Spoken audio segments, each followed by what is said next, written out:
Hey everybody, welcome back to our neck of the woods. So this week I don't really have a video for you. Still trying to get all the gutter material in, and that was supposed to be the next video, is to get those in, start putting them all up, and the downspouts and everything like that. But unfortunately it's just taken as long as I thought. We're at probably 2.5 weeks or so, and I think we got probably another good week or so before we can get anything, and we can start finishing out the gutters and getting that video out to you guys. Next thing we need to do is obviously start finishing out this rear deck. The sooner we can get this deck done, the sooner we have something to stand on, and obviously we can throw that window in, the back door, and the window over there. Now this window is going to be a little bit more tricky because if you guys remember, we're going to do a drop down deck. So from this elevation right here, this is going to be the last beam going across here, as we already got the plates hung. And then I'm probably going to do like some nice little entrance from that level up there down to this level here. I did go ahead and pick out 3 steps, so whatever that height distance is, I think they cut the stringers in like 7 inches, so only about 21 inches down. But you can see 21 inches down, going from here down to, you know, somewhere down in there. That standing on that is going to make that window install probably the most tricky. And then that door is probably going to be actually the most tricky because that door is absolutely weighs a ton, and so do these windows. But that is the next step to hopefully finish out the deck and do that. Then we need to basically just probably throw money down on a credit card, and we need to purchase almost $7,000 worth of gemstone, and that will continue finish out this side over here, where you can see we got actually this has been sitting up here for quite some time. I'm surprised that hasn't blown over. But we need to finish out this wall over here with some gemstone.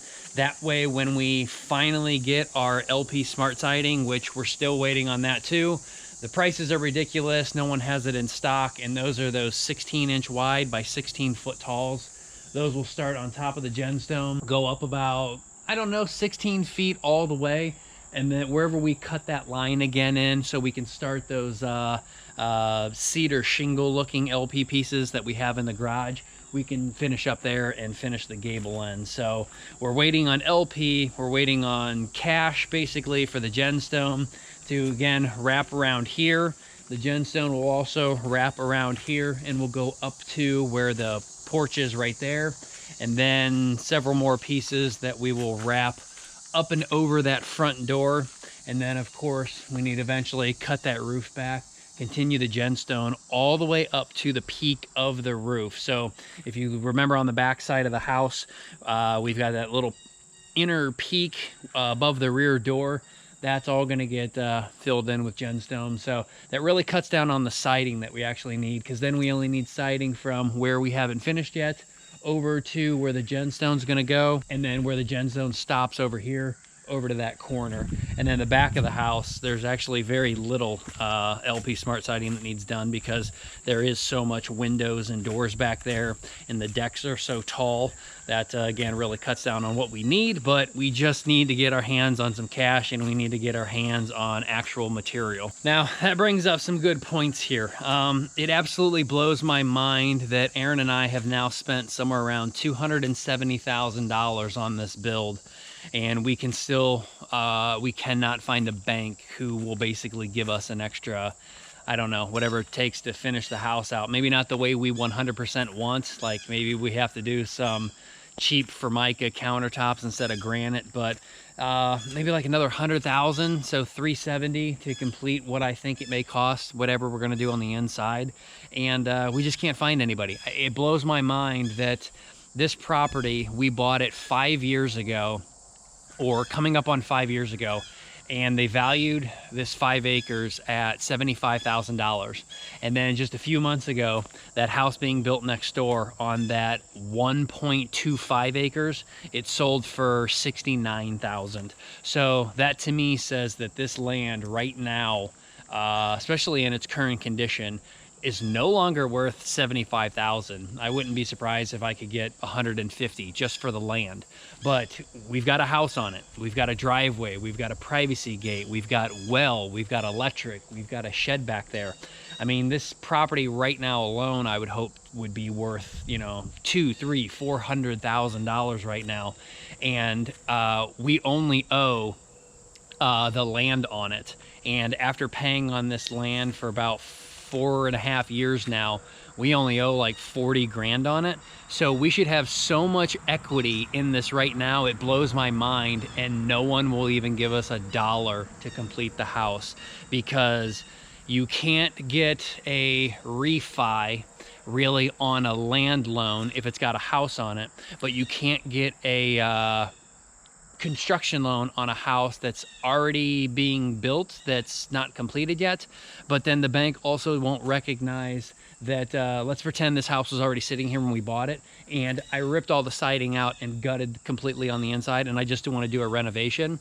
They won't give me a refi or a second mortgage or anything to redo the inside, which they would, because the house was never officially completed, and you're not renovating, you're still building from scratch. So it blows my mind again that a bank can't come out here and go, yeah, we could sell this for probably $300,000 or $400,000. You only owe 40. Here's 100 grand. If you guys screw us, we're out 100,000, but we could totally sell this property for more than 100,000. Even if we only sold it for 110,000, we're still making 10 grand, and we can't get that done. So it just blows my mind, and it's really ticking me off. And guys, I don't know when we're gonna get another $100,000 to actually complete it, and get you guys some future videos besides just completing the outside, like I said, with the LP, the roof, the porch, the gemstone. And again, coming out here in the front yard or doing a drive-by, it looks like the house is complete when the house is actually not complete, because the inside is completely unfinished. Now, another thing that's driving me nuts is I can't find anyone who will insure the house. We have called everyone that we know of. I'm waiting on one person back, and they're more of like a private insurance company, as opposed to, for example, I called State Farm, I called Progressive. Progressive looked up like 20 affiliates that they're with, and she was like real confident. She's like, oh, I've got at least 2 companies that I know that will insure this. After 40 minutes on the phone and 120 questions, she goes, yeah, I can't insure it. So $270,000 sitting here right now. If that burns, hits lightning, floods, which, I mean, what's really going to flood and damage in the basement? But you guys get my point. Anything that happens to this right now, Aaron and I are out $270,000. We cannot find a company who will insure that, even though that I have told them that I'm the general contractor. Been doing this for over a year, which was their stipulation before. And Aaron and I actually have an LLC for our own business that we're kind of putting everything under. And I don't know, not really for tax purposes or anything, but just to kind of protect us, that we actually have an LLC and or a trust that we could put stuff under. And again, bank looks at that, and or insurance company looks at that, and I can't find someone who will insure us. So if you guys know anybody out there, somebody did talk to me before about calling a lender.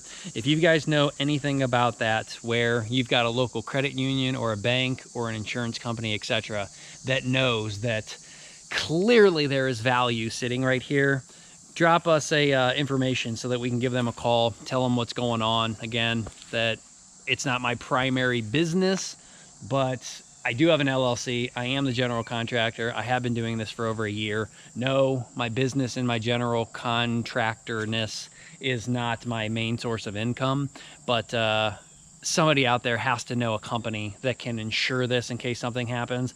And if there's anyone out there, again, that knows a lender, drop us a line that would be like, okay, yeah, we totally will do 100 grand or something, because you've got so much that, again, the risk is not really there for us, because we can totally sell this property if you guys foreclose and don't pay on.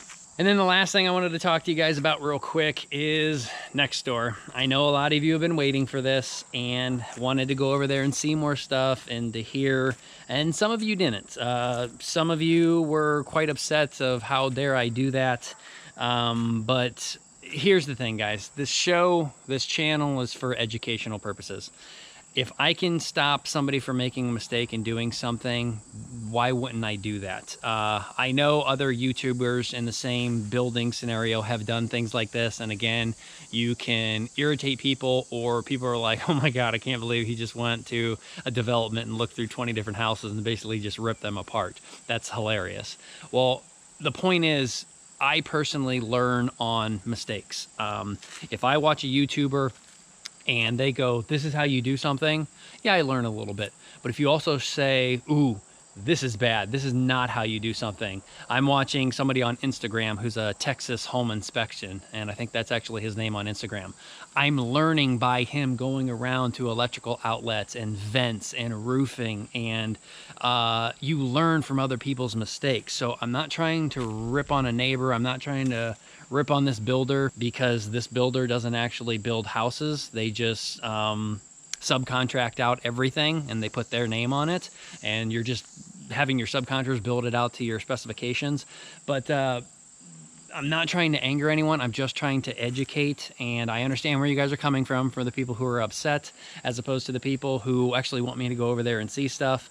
I've actually decided not to go over there and show you stuff, and that is just because of the fact that, one, the build has just completely ticked me off of what I can see going on, and I'll tell you about a few things of what I'm talking about and why it's just not worth it.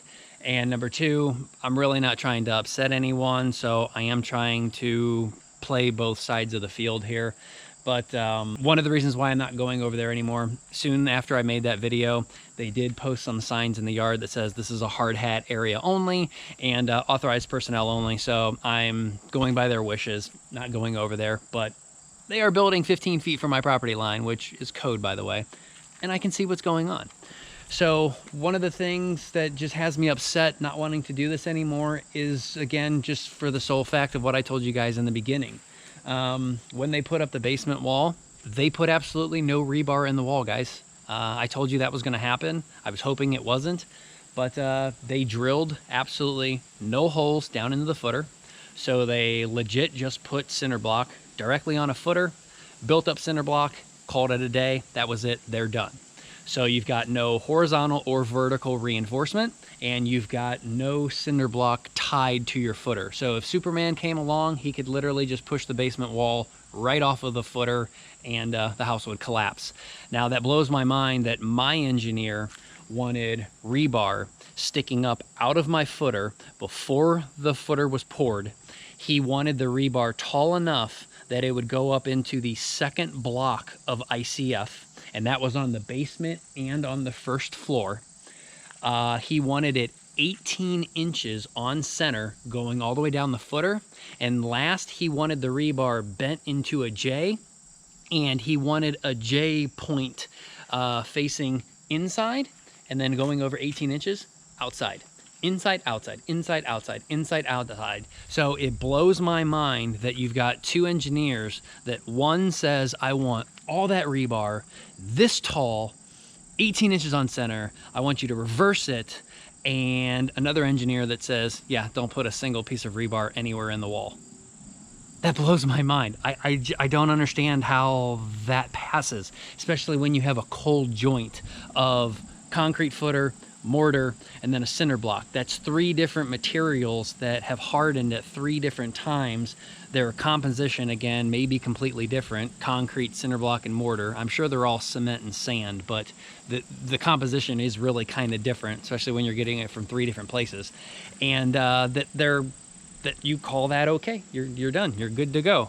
I just don't get it, and you guys can comment and say how that's possible or why that is totally not right.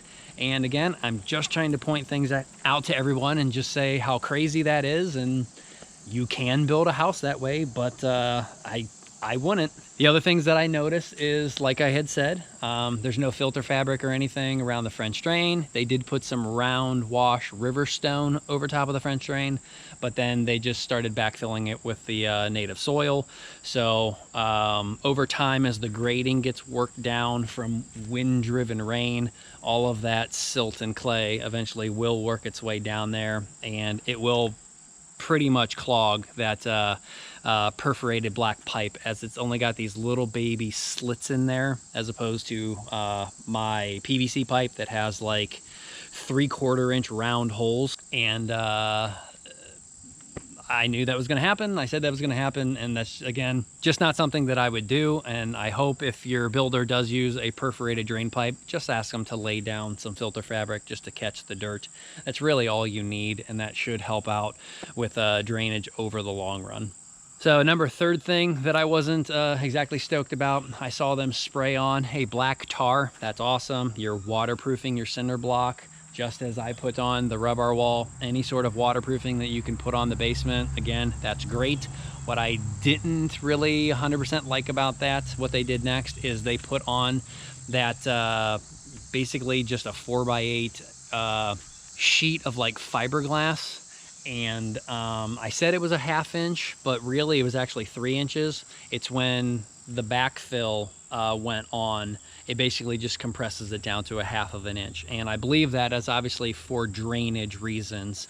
Water can go down through some fiberglass, but again, if you pack in enough dirt in there, it's gonna stop the water drainage eventually someday. But what I didn't like is they put like 1,000 nail holes through the fiberglass mat and stuck it into the wall. So to me, that's like you just put 1,000 holes through your waterproofing, when if anything, you could have just sprayed on some more tar and then stuck that 4x8 sheet on there quickly while it was still wet, and basically you would have glued it on instead of nailing it. Yes, the tar and the rubber wall probably have some self-healing properties around nails, but I didn't do that on mine. On my dimple membrane, yes, you can see those little white guys in there that are above grade, that are screwed through the plastic into the Fox blocks, but nothing below grade was penetrated through rubber wall or through the ICF foam. That dimple membrane is wrapped all the way around the house. The seams overlapped and they're glued together. And again, I did not put any screws on there. I just left it as the dirt and stone got backfilled, that was going to keep the dimple membrane pressed up against the wall. And I didn't do any penetration points. So it'll be interesting to see if the tar ever expands and contracts or gets hard and brittle one day, and now you've got 1,000 nail holes through your cinder block where that potentially could be a water intrusion point. And then the last thing I saw before, the house is basically almost already built now, but the last thing I saw at that point where I just said, I'm not gonna, this isn't worth it, that I just can't believe engineering gets away with this, is they did wet set probably some J-bolts. But unlike my house and on most foundations, you wet set J-bolts into your freshly poured wall. Well, since that's cinder block, there's nothing freshly poured. So what they did over there is they took a J-bolt, they put in a lump of concrete in one cinder block in one hole. Put some concrete down in there, set the J-bolt, and then that was it. And they set the J-bolts, like I did, roughly every 48 inches on center. Well, again, Superman comes along and grabs that J-bolt. You're either going to be pulling that nugget of concrete out of that little 7.5 inch tall piece of cinder block, maybe 4.5 inches wide, and it's like you're just going to be pulling a cork out of a wine bottle, and that's the only thing holding that in. Or the mortar is going to break down the sides of that cinder block, across the bottom, and then back up the side. So it's almost like you're pulling Thor's hammer out of the ground and picking it up. One of those two ways is going to fail. Again, if you get enough wind or something blowing against that house. And I can't believe that, again, they didn't pour concrete all the way down through the cinder blocks and lock those in. And then set a J-bolt or a piece of rebar or whatever they needed to bolt the top sill plate or the bottom plate onto. And that was just kind of, again, the last thing that I saw that I was like, you gotta be kidding me. You've just got a few J-bolts all around that perimeter. It's just in one little nugget of concrete in one cinder block hole. And that's supposed to hold the house up in a strong wind or something. I just don't get it. That's just not the way that my two engineers would have ever allowed me to go about finishing out a house and basically bolting it together. And again, the difference is my J-bolts set all the way up on the very last Nudura block there.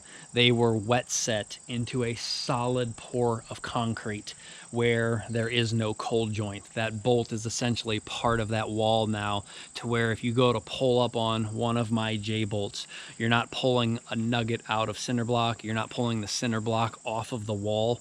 That's all monolithically poured in there, and it's solid, and you're going to pull the whole wall out, or you're going to snap the J-bolt if a strong enough wind comes by where my roof will blow off. You're not basically taking the entire house with you and just leaving the basement foundation.